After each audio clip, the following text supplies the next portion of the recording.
আমি Annie from Annie's not a chef. আমি আজকে আছি গাইবান্ধায়, আর গাইবান্ধা হচ্ছে আমার হোম টাউন।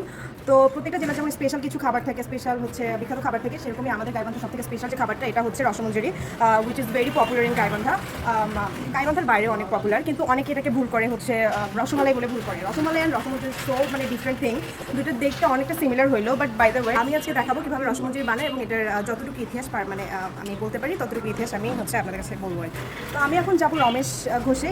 এটা আসলে বেসিক্যালি রমেশ সুইটস হইলেও রমেশ ঘোষ নামে সবাই মানে গাইবান্ধার মানুষের কাছে রমেশ ঘোষ নামে বেশি পরিচিত। তো আমি এখন ওই দোকানটাতে যাবো রমেশ ঘোষে। এটা হচ্ছে আমাদের গাইবান্ধার সার্কুলার রোডে অবস্থিত। সার্কুলার রোডে যেটা হচ্ছে আমাদের দাস বেকারির মোড় থেকে ডান দিকে গেলে এই রোডটা পাবেন আর কি।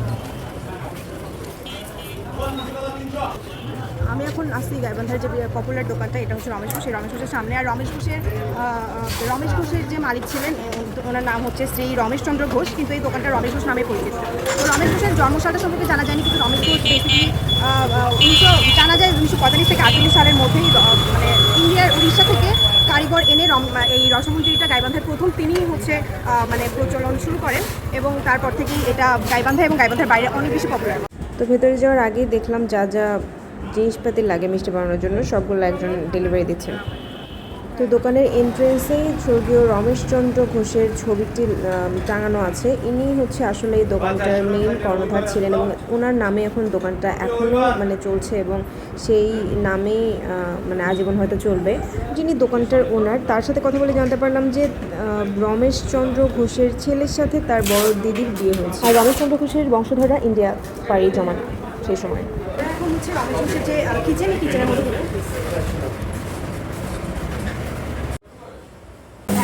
মেশিনে বানানো হয়।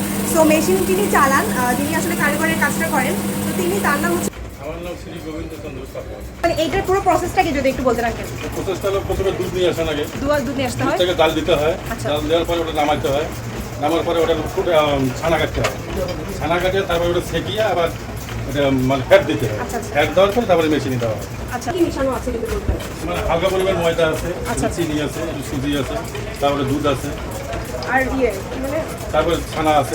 ছানাটাই হচ্ছে মেইন। ছানাটা হলো মেইন। আচ্ছা, ওটাকে না দিলে পরে মনে করেন যে মিষ্টিটা হবে না। হ্যাঁ, এটা তো রসমঞ্জরির স্পেশালি ছানাটা। এইটা আঙ্কেল যে প্রসেসটা বললেন, এইটা হচ্ছে সেই হচ্ছে মিষ্টির ডো, যেটা মেইন রসমঞ্জরি আমরা দেখি যেটা খেয়ে থাকি সেটা। তো এইটা আঙ্কেল হচ্ছে এখান থেকে কিভাবে নেন আঙ্কেল? এই যে এভাবে নেবে, কিচেন কিন্তু অনেক ক্লিন। এই যে আবার কিছু নিয়ে মেশিনে দেওয়া হয়, তো মেশিন থেকে এভাবে এই যে কাটছে। এই যে মিষ্টি গোল করার যে প্রসেসটা, এইটা আগে হাতে করা হতো ম্যানুয়ালি, কিন্তু এখনই মেশিনে করা হয়। যে বলগুলো আমরা বানানো দেখলাম, সেই বলগুলো যেটার মধ্যে মানে যেটা বেসিক্যালি রসমঞ্জরি, তো সেইটা যেখানে বানানো হয় সেটা আমরা একটু দেখলাম। তো এখানে যে রসমঞ্জরির যে ক্ষীরটা, যেটার মধ্যে বেসিক্যালি ওই বলগুলো থাকে, তো সেইটা কিভাবে বানানো হয় এটা হচ্ছে আমি এখানকার কারিগর আঙ্কেলের কাছে শুনবো। নামটা কি? শ্রী দিলীপ কুমার সরকার আঙ্কেল, দিলীপ আঙ্কেল। তো দিলীপ আঙ্কেল, আপনি যদি বলতেন যে কিভাবে এটা বানানো হয়। এটা এখন ক্ষীর হবে, এটা 3-4 ঘন্টা তারপরে এটা নামানো ঠান্ডা হবে, ঠান্ডা হওয়ার পরে রুটি খাওয়ানো হয়। আচ্ছা, কত লিটার দুধ কতটুকু বানান আপনারা? এখানে হলো 3 মণ আছে, 3 মণে হবে আপনার হলো 1 মণ হবে, আসবে 1 মণ হবে, একদম ঘন হয়ে আসবে। ঘন হওয়ার পরে 1 মণ আসবে। তো এই যে এতগুলা দুধ, এই যে কত বড় করে, এখানে কত বলে 3 মণ দুধ আছে। 3 মণ দুধ আছে, তো 3 মণ দুধটা জাল করে কতটুকু বানানো হয়? এই যে এটা এখানে আছে, এই যে এখানে, এই যে মানে এই পুরো 3 মণ দুধটা এইটুকু হয়েছে। এটাই বেসিক্যালি রসমঞ্জরি যেটার মধ্যে থাকে, এটাই হচ্ছে সেটা। আমি তো এটা একটু ধরতে পারি?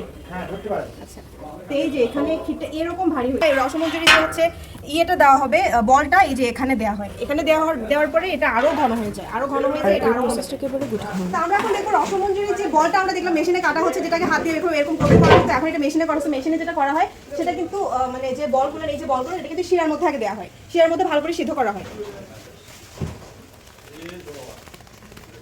কতক্ষণ হচ্ছে ইয়ে করা হয়, জাল করা হয়? 15 থেকে 20 মিনিট এটা সময় লাগে। আচ্ছা, জাল করা হয়, তারপরে শিরার মধ্যে আপনারা দেন। শিরার মধ্যে রাখা হয়, এখানে ঠান্ডা হবে একটু। আচ্ছা, এখানে শিরার মধ্যে রেখে হচ্ছে ঠান্ডা করা হয়, তারপর এইভাবে তুলে এটা আবার ওই ইয়েতে দেওয়া হয়, যে ক্ষীরটা আমরা দেখলাম। এখন this is the final process of making Rasmanjari, যেটা এই যে শিরার মধ্যে যে বলগুলো থাকে, বলটা এখন এই ইয়ের মধ্যে, ক্ষীরটার মধ্যে দেওয়া হবে, তাহলে আমাদের রসমঞ্জরিটা তৈরি হয়ে যাবে। শিরাটা কিন্তু এখানে মানে ইচ্ছেকে ফেলা হচ্ছে, এখানে কোনো শিরা দেওয়া হচ্ছে না, এখানে শুধুমাত্র ওই বলগুলো দেওয়া হচ্ছে।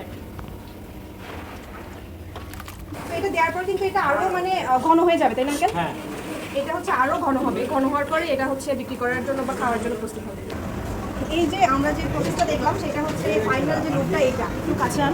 তো এইটা বেসিক্যালি এরকম ভারী হয়, রসমালাই কিন্তু এরকম ভারী হয় না। সো রসমঞ্জুরি আর রসমালাইয়ের মধ্যে প্লিজ কেউ গুলাই ফেলবেন না, এটা আমাদের স্পেশালি গাইবান্ধার রসমঞ্জুরি। তো এটা আমরা এখন খেয়ে দেবো। আমাদেরকে দুটো হচ্ছে রসমঞ্জুরি হচ্ছে ফাইনাল লুক, এই যে এটা যেটা আমরা দেখলাম বানানো।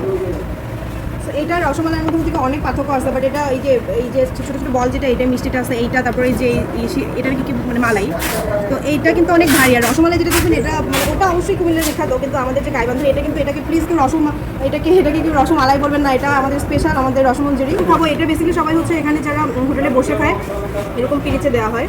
তো এটা হচ্ছে সবাই সাধারণত সিঙ্গারা বা নিমকির সাথে খায়, বাট আমরা এমনিতেই খাচ্ছি। আই এম নট এ মিষ্টি লাভার, আমাকে মিষ্টি হেটার বলা যায়, but this rasmanjuri is too good. My মেসের মতো বলতে হয়। বিশেষ করে ভাই বোনেরা, this the best rasmanjuri ever. শুধু আমাদের গাইবান্ধার জন্য আমি গাইবান্ধার এর জন্য বলতেছি না, আমি সত্যি করে বলতেছি, যারা হচ্ছে গাইবান্ধার বাইরে থেকে আসবেন তারা প্লিজ এটা খাবেন, অবশ্যই রমেশ ঘোষে খাওয়ার চেষ্টা করবেন। সো এখানে যে অথেন্টিকটা এইটা এর মান ধরে রাখার মানে চেষ্টা করা হয়। আমি আবার বলতেছি প্লিজ প্লিজ প্লিজ আপনারা যারা গাইবান্ধার বাইরের মানুষ প্লিজ আমাদের রসমঞ্জুরিকে রসমালাই বলবেন না, রসমালাই প্লিজ এটাকে রসমালাই বলবেন না। রসমালাই আর রসমঞ্জুরি দুটাকে যদি আপনি পাশাপাশি রাখেন তাহলে ডিফারেন্সটা বুঝতে পারবেন।